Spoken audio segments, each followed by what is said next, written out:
Hello po mga kalingap, it's me again, Mac TV Official. Bumabati sa inyo na magandang araw, magandang gabi sa ating lahat. For today's video, magbibigay po tayo ng reaksyon patungkol sa mainit na issue patungkol sa EDSI na kung saan sinabi ni Kalingap GP na hiwalay na raw yung EDSI na siyang ikinagalit ni Dr. Love.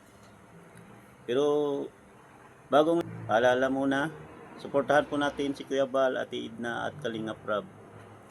So yun nga no, yung issue patungkol sa hiwalayan ng EDSI. Ibig sabihin kung may hiwalay, may simula, may sinagot.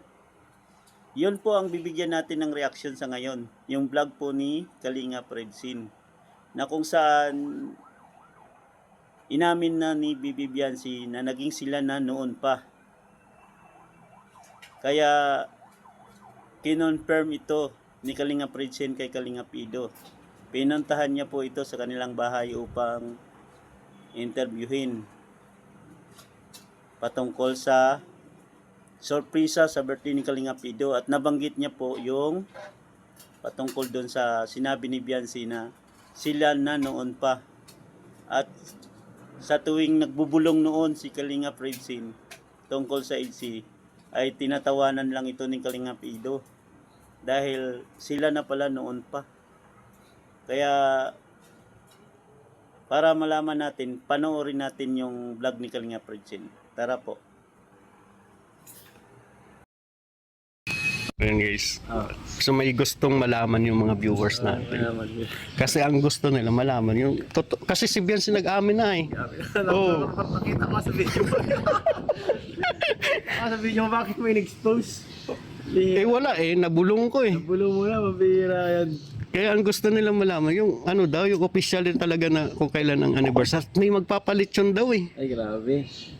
Ako, malakas kasi ngayon. Bulo nga eh. Hindi basta-basta binubun guys. Kaya nga, pero ang gusto nilang malaman kasi yung mga viewers kung kailan daw talaga naging officially kayo. Kasi ang sineselebrate baga natin na anniversary nyo. yung anong tawag doon? Ha? Ang sineselebrate baga ng anniversary nyo, no? First vlog ba yon? Ano, 24? Oo. Anong petsa baga talaga yung ano? Ako na lapit ay. Ayaw guys, ayaw sabihin. Grabe, tanong mo na lang ulit kay Vinci kasi alam mo, updated yun eh. Updated ka dun eh. Hindi man, nasasabay ko lang yung pag yung, alam mo, galing ako ng Taisan. Diba, dito siya nagsasabi lang yun, kuya, masabay ako pa uwi. Kasi kung minsan nandun siya sa Taisan, sasabay ko pa ano dito. Hindi ko naman masyadong nakakasama kasi bawal baga. Bawal mo mang i-video.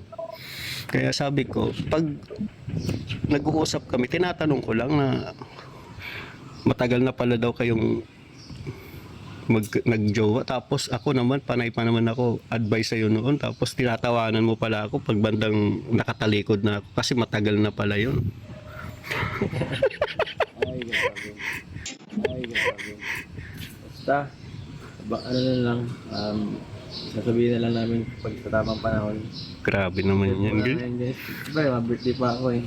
Ay, parang gusto mong sabihin sa birthday mo. Hindi man. Depende sa pagkakataon. Oo, depende sa pagkataon. Pag yun, sa tamang oras guys. Pangit yung bulgar lahat eh. Wala nang aabangan. Wala na aabangan. Pero totoo ba yung sinabi mo na sa Korea? Ha? Sa Korea. Ay. May mga nabasa kasi ako, sinabi mo daw na baka doon na kayo ikasal sa Korea eh. Sabi ko, di ko alam. Bahala kasi Eds dyan kung anong desisyon niya. Malay niya guys. Ay, grabe yan. Malay niya guys. Tayo na simbahan na ano ng pang-Korea.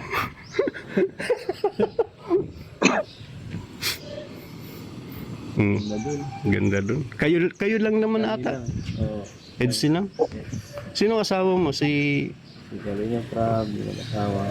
Tapos yun lang yung business, sila Kuya John. yung may-ari ng ano. kami lang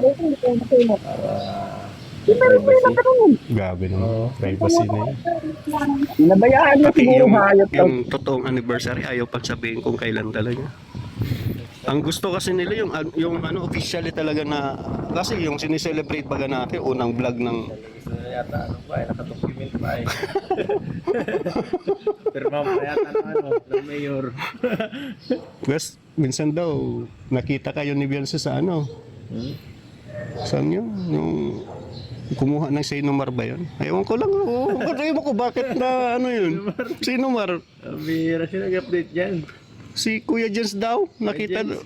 Bambihira si Kuya Jens Kung ano ni Kuya Jens na, Grabe mag-espiya. grabe. Sabi ko, bakit na punta sa kay Kuya Jens? Kay Jomcar yung inaano no? Ba't napunta sa EDSI? Eh, natsambahan daw na nakita kayo doon. Bambihira. May kinuha lang guys. Muna ko na kinuha. Ayan guys, nag-usap kami about sa ano, bahay ni Eds kasi kulang pa ang ano, kulang pa ang Ayos. naayos pa. Sige na Eds, at may gagawin ka pa yata. Salamat. Nag-i-edit ka pa yata eh. Thank you. Salamat sa time. Salamat din sa sa oras. Oo. Chat na lang. Oh, pero yun na yun. Sige, salamat. Salamat. Ayan. So, yun. Maingat talaga to si Kalinga Pido. Hindi talaga to papahuli. Talagang si Bibi Beyonce yung gusto niyang mag-confirm ng tungkol sa kanilang dalawa. Dahil lagi naman daw updated si Kalinga Prinsin kay Beyonce. Siyempre, lagi naman nakakasabay ni Kalinga Prinsin pag sumasabay papuntang school o kaya sa bahay. Pero totoo pala talaga na naging sila na, no?